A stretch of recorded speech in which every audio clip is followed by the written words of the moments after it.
aku belajar dari ibuku bahwa ngomongin uang sama anak tuh nggak apa-apa loh.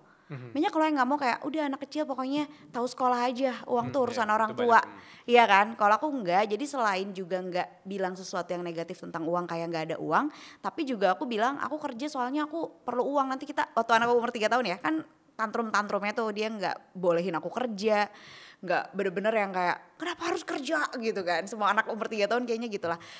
Biasanya orang tuanya bilang nanti kalau aku nggak kerja kamu nggak bisa beli susu, kamu nggak bisa beli mainan. Patah loh sama anak Gen Alpha. Ngapain aku minum susu? Ngapain aku beli mainan, ya kan? Jadi aku bilang kalau aku nggak kerja nanti kamu tidur tidak bisa pakai AC karena aku tidak bisa bayar listrik. Logis dia kayak nggak mau lagi tidur nggak pakai AC gitu kan. Jadi pembicaraan-pembicaraannya memang terbuka dan ya dibahas aja bahwa aku bekerja seperti ini supaya dapat uang dan juga aku bekerja terbatas sehingga uang kita terbatas, jadi kita juga terbatas nih, nggak bisa kayak orang-orang yang rumahnya di kolam renangnya gitu. Aku bisa aja kayak gitu tapi mungkin aku jadi jarang ketemu kamu karena pasti aku harus bekerja lebih banyak gitu. Baru tadi pagi aku tanya gimana kalau aku running for president gitu. Aku gitu iseng doang ya, aku pengen tahu gimana mikir dia kalau kalau dia menjadi anak presiden. Janganlah Bu, nanti kamu gak pulang-pulang. Benar sekali ya. Jadi pembicaraan uang tentang anak itu sebisa mungkin positif dan sebisa mungkin sebisa mungkin memotivasi dia bahwa orang dewasa memang perlu uang dan caranya adalah dengan bekerja gitu. Tadi kita udah ngomongin parenting. Mungkin aku ada pertanyaan dari sisi sebagai orang tua atau sebagai individu, ada gak penyesalan dari Mbak Anissa tentang keuangan gitu? Atau keputusan keuangan yang mungkin aku gak akan ngulangin ini lagi dan anakku juga jangan ngulangin ini lagi gitu.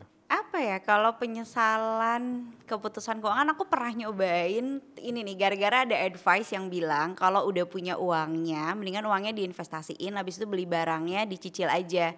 Jadi nanti dapat untung dari investasinya gitu. Misalnya beli iPhone nih, anggap harganya berapa 20 juta. Kumpulin uangnya dulu sampai 20 juta, terus uangnya diinvestasikan misalnya ke reksadana pasar uang, kemudian kamu cicil handphonenya pakai cash flow bulanan kamu jadi untung. Kamu juga dapat iPhone-nya dapat, uangnya utuh dan dapat untung gitu. Aku coba lah iPhone 6 ya waktu itu. Kayak udah tahun berapa lah. Lama banget ya iPhone 6. Nah, ternyata enggak worth it sama sekali gitu. Iya sih benar uangnya ada dan uangnya jadi untung, tapi nyicil setahun itu lama banget dan aku ternyata gak suka ya ada momen-momen dimana udah tahu begitu gajian bakalan langsung kepotong untuk bayar cicilan. Jadi itu salah satu yang kayak aku sesali sampai sekarang, harusnya gak usah gue kayak gitu. Tapi ya jadi pelajaran aja bahwa gak perlu dilakukan lagi gitu.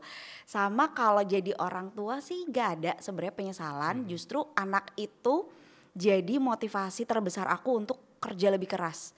Kayak kedengerannya klise banget, tapi kalau nggak punya anak kayaknya aku nggak akan kerja sekeras ini deh gitu.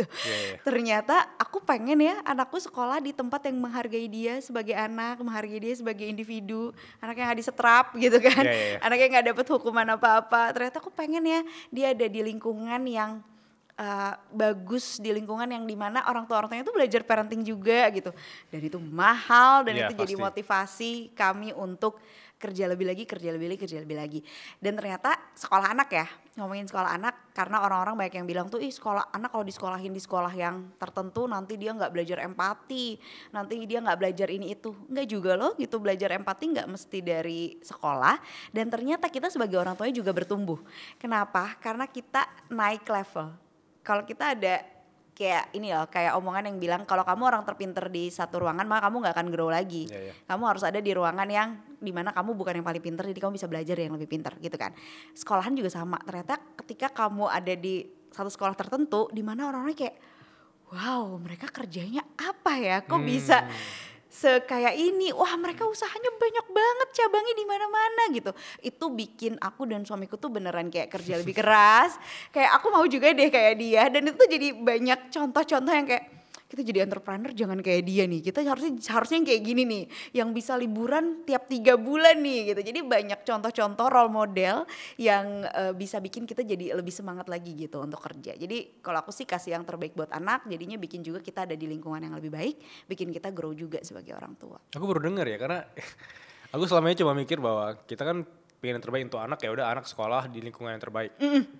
Padahal kita juga bisa pakai topi bahwa kita juga pengen di lingkungan yang orang tua yang terbaik juga. Bener, Tapi Oh aku iya? juga baru menyadari itu setelah nyemplung. Oh, oke, Iya kan? aku baru dengar ya. Sebelumnya tuh cuman kayak ya udah yang penting anakku sekolah di situ, aku suka value-nya, aku suka cara pengajarannya, aku suka mereka di kelas kalau mau minum nggak perlu izin guru. Kita waktu kecil kalau mau minum kan Iya. kayak harus izin guru. Kenapa kan minum memang manusia haus Iya. ya gitu Kalau kan bisa bikin kebutuhan surat dulu, biologis. tanda tangan gitu untuk Iya minum. kan kayak kenapa gitu.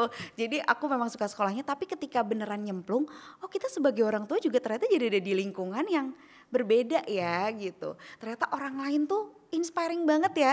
Ternyata kan selama ini kalau di sosmed perintis bukan pewaris tuh diagung-agungkan Iya. banget ya. Ternyata ternyata para pewaris ini juga beneran kerja keras loh. Ternyata mereka juga tetap bangun pagi pulang malam dan bertanggung jawab sama hidupnya, karyawannya, keluarganya. Itu buat aku membukakan mata banget sih dan jadi itu inspiring banget gitu.